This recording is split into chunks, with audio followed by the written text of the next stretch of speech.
Have you ever just looked at a number and wondered what it's really made of? I mean, what are its secret fundamental building blocks? Well, in this explainer, we're going to become number detectives. We're going to learn how to crack their unique code. So let's dive right into this big question.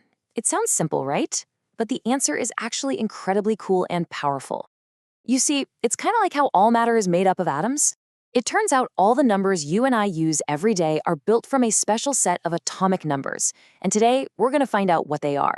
All right, so here's our game plan. First, we're going to find what I like to call the DNA of numbers. Then, we'll get to know the building blocks, primes and exponents. After that, we'll learn how to draw a number's blueprint using prime factorization. And finally, we'll see why this is so useful by finding the greatest common divisor, or GCD, and the least common multiple, the LCM. You know, every single number has its own unique code, like its own personal DNA. So to get fluent in the language of numbers, we first have to learn how to read that code. All right, let's get into it. To crack any code, you have to know the alphabet, right? Well, in the language of numbers, the alphabet is made of two key things. These really special numbers called primes, and a super neat shortcut called an exponent. So pretty much all numbers fall into one of two groups. Over on the left, we've got prime numbers.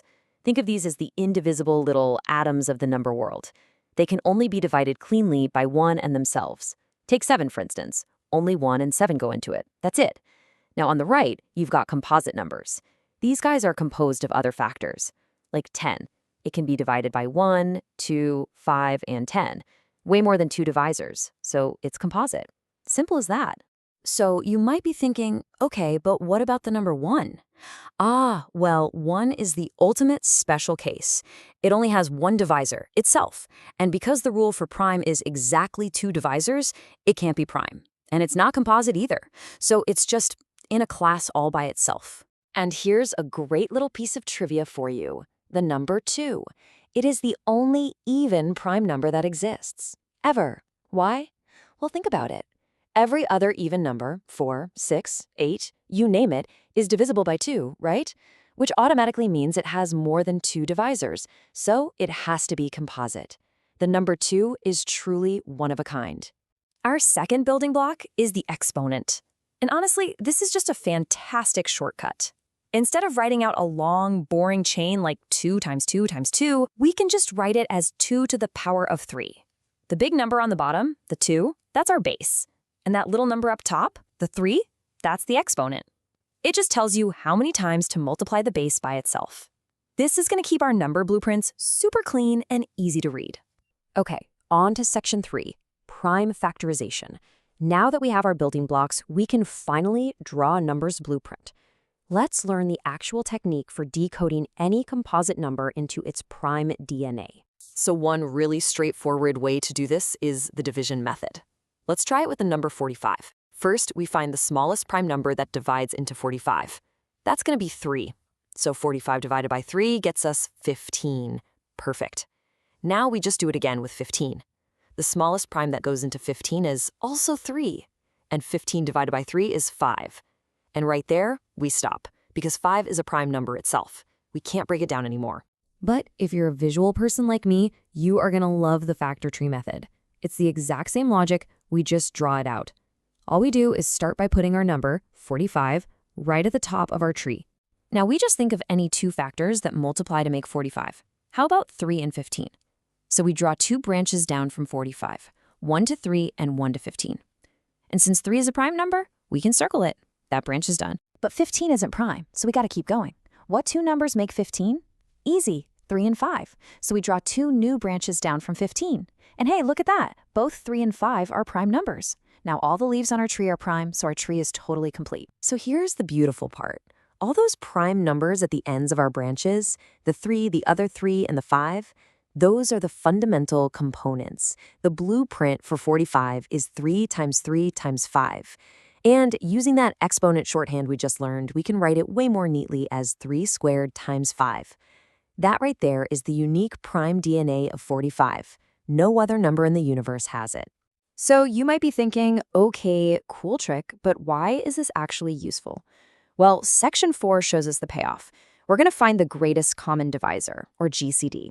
Let's use our blueprints to find the biggest number that two different numbers share as a factor. Let's work with two new numbers, 24 and 30. Using the methods we just learned, we can find their prime blueprints. For 24, it's 2 cubed times 3. For 30, it's 2 times 3 times 5. Now, when we lay them out like this, the next part is honestly super easy. Okay, so the rule for finding the GCD is pretty simple. First, you look for the prime factors that they have in common. In our case, they both have a 2 and they both have a 3. Then, for each of those common factors, you pick the one with the smallest exponent. So between 2 cubed and 2 to the 1, we pick 2 to the 1. The 3's are both to the power of 1, so we'll just take that. And the very last step is just to multiply our picks together. So 2 times 3 gives us 6. That's it! The biggest number that can divide evenly into both 24 and 30 is 6. Our blueprint made that so easy to see. And now, for our final section, the smallest meeting point, also known as the LCM. This is kind of the other side of the coin from the GCD. The least common multiple is the smallest number that both of our original numbers can divide into evenly. We're back with our friends 24 and 30 and their prime blueprints. The setup is exactly the same, but this time the rules for what we pick are going to be a little different. The rule for LCM is basically the reverse of the GCD. First, we list all the prime factors that show up in either number. So for us, that's 2, 3, and 5. Then, for each of those factors, we choose the one with the largest exponent. For the factor 2, that's going to be 2 cubed. For 3, it's just 3 to the 1. And for 5, it's 5 to the 1. And finally, we multiply these together. 2 cubed is 8, times 3 is 24, times 5 is 120. And what that means is that 120 is the very first number where the multiplication tables for 24 and 30 meet up. Pretty neat, huh? And there you have it. You've just learned to read the hidden language of numbers, breaking them down into their fundamental prime DNA. And this isn't just some math class trick.